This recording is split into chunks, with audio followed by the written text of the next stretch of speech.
Hello' everyone, আপোনালোক সকলোকে অন্য এটা ভিডিঅ'লৈ পুনৰ স্বাগতম জনাইছোঁ।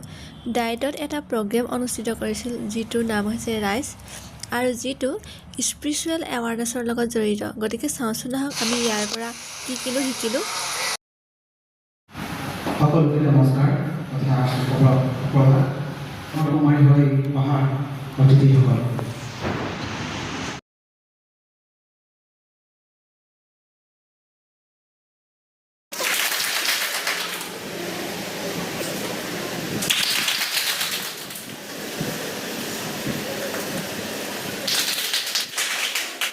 আমাৰ অতিথি আমাৰ মাজত আছে। গতিকে এইটো এটা প্ৰগ্ৰেম আচলতে ৰাইজ বুলি কয়, rising India through spiritual empowerment, হয় নহয়? গতিকে আমাৰ হৈছে যে আমি শৰীৰটোৰ কাৰণে আমি শৰীৰটো সুস্থ ৰাখিবলৈ যেনেকৈ আমি ব্যায়াম কৰোঁ, কেতিয়াবা ভাল অভ্যাস গঠন কৰোঁ, খাদ্য অভ্যাস, গতিকে তেনেকৈ আমি বিভিন্ন ধৰণৰ মেডিটেশ্যনো কৰোঁ।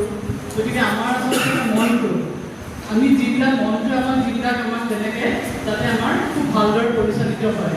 গতিকে আমাৰ কি হয় যে আমাৰ আধ্যাত্মিকতাটো খুবেই দৰকাৰ। ওম মানে হ'ল আই এম সোল আৰু শান্তি মানে শান্তি, that is I am peaceful soul. গতিকে এইটো ইমান সুন্দৰ কথা। গতিকে মই প্ৰতিদান বিচাৰিছোঁ ওম শান্তি। जीवन मूल्य और सहनशीलता की कमी दिखाई दे रही है, तो वहीं ड्रग और फिजिकल एडिक्शन उनके जीवन को गलत मार्ग पर ले जा रहा है। बढ़ती प्रतिस्पर्धा के इस युग में विद्यार्थियों में बढ़ती आत्मघात की प्रवृत्ति पर हम सभी को तुरंत ध्यान देने की आवश्यकता है। आज शिक्षा जगत में उत्पन्न हो रही इन चुनौतियों का समाधान करने के लिए ब्रह्मा कुमारी के शिक्षा प्रभाग द्वारा आयोजित किया जा रहा है एक राष्ट्रीय शिक्षा अभियान rise in India through spiritual empowerment. इस अभियान का शुभारंभ स्वयं भारत की माननीय राष्ट्रपति श्रीमती द्रौपदी मुर्मू जी ने ब्रह्मा कुमारी के मुख्यालय शांति वन में पधार कर किया। इस अभियान का उद्देश्य पूरे भारतवर्ष के स्कूल और कॉलेज के विद्यार्थियों और शिक्षकों को राजयोग, मेडिटेशन एवं मूल्य शिक्षा द्वारा सशक्त करना है। वर्ष 2023-24 में चलने वाले इस अभियान में ब्रह्मा कुमारी के 5000 से अधिक सेवा केंद्र राष्ट्र के पुनर्निर्माण के लिए 1 लाख से अधिक कार्यक्रमों का आयोजन करेंगे।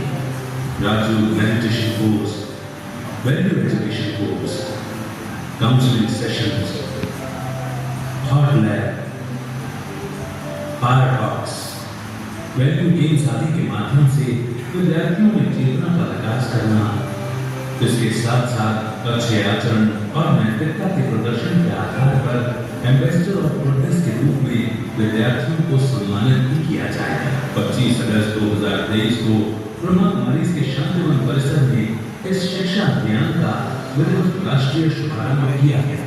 ब्रह्मा कुमारी का विश्वास है कि स्व परिवर्तन से ही विश्व परिवर्तन संभव है। लाखों लोगों के परिवर्तन की यात्रा बंगलोज इफेक्ट की तरह एक नए विश्व का सृजन करेगी।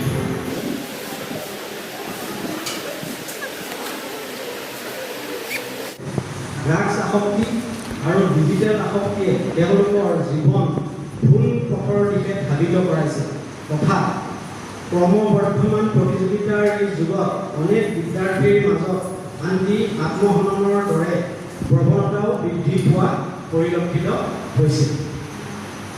শৈক্ষিক জীৱনত উৎপত্তি হোৱা এইসমূহ প্ৰত্যাহ্বানৰ আৰু সমস্যাৰ সমাধানৰ নিমিত্তে ব্ৰহ্মা কুমাৰী সংস্থাৰ শিক্ষা বিভাগৰ দ্বাৰা 2023-24 বৰ্ষৰ পৰা ৰাষ্ট্ৰীয় পৰ্যায়ত rising India through spiritual empowerment আধ্যাত্মিক সবলীকৰণৰ দ্বাৰা বিকশিত ভাৰত অভিযান চলাই থকা হৈছে, যাৰ ৰাষ্ট্ৰীয় স্তৰৰ শুভাৰম্ভ ভাৰতৰ মাননীয় ৰাষ্ট্ৰপতি শ্ৰীমতী দ্ৰৌপদী মুৰ্মু মহোদয়ে ব্ৰহ্মা কুমাৰীজৰ আন্তঃৰাষ্ট্ৰীয় মুখ্য কাৰ্যালয় শান্তিবন আবুৰুডলৈ স্বয়ং আহি পেলাই শুভাৰম্ভ কৰে।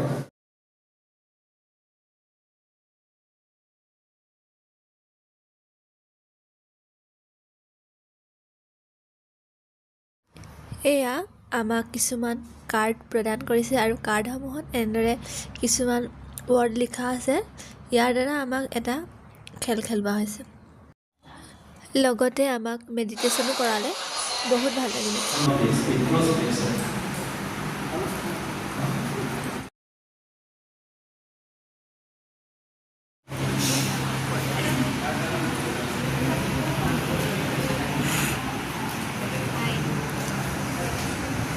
কেনেকুৱা লাগিলে আজি ভাল লাগিলে ন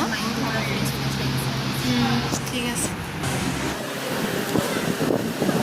ওতপ্ৰোতভাৱে জড়িত গতিকে তেখেতসকলে সুন্দৰকৈ আমাৰ আধ্যাত্মিকতাৰ ওপৰত যথেষ্ট সুন্দৰকৈ এটা ছেশ্যন ল'লে যিটো ছেশ্যনে আমি ভাবোঁ যে যথেষ্ট সকলোকে উপকৃত কৰিব মই তেখেতসকললৈ মই অশেষ ধন্যবাদ জ্ঞাপন কৰিছোঁ